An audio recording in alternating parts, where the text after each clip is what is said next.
Asiahan on niin, että syntyvyyttä ei voi ulkoistaa ulkomaille. Elinkeinoelämän keskusliitto esittää, että Suomen pitäisi luopua työvoiman saatavuusharkinnasta. Tämä tarkoittaisi käytännössä sitä, että meille tulisi tänne entistä enemmän halpatyövoimaa, jonka elättäjänä loppujen lopuksi olisi Kela eli suomalainen veronmaksaja. Keskusliitto esitti myös, että Suomen pitäisi luopua kokonaan kotihoidon tuesta. Tähänkään ei missään tapauksessa pidä suostua, vaan suomalaisten äitien ja isien pitää edelleenkin pystyä valitsemaan lapselleen sopivi hoitomuoto esimerkiksi kotihoidon ja päivähoidon välillä. Mutta ulkomailta tulleiden osalta tilanne on eri ja hallitus on jo päättänytkin, että kotihoidon tukea rajataan ulkomailta Suomeen tuleville vähintäänkin niin, että täällä pitää olla ollut 3 vuotta ennen kuin kotihoidon tukeen syntyy oikeus.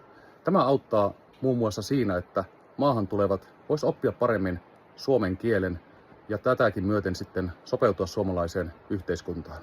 Mutta nämä Elinkeinoelämän keskusliiton ehdotukset, eli lisää halpatyövoimaa ja kotihoidon tuki kaikilta pois, ei kiitos.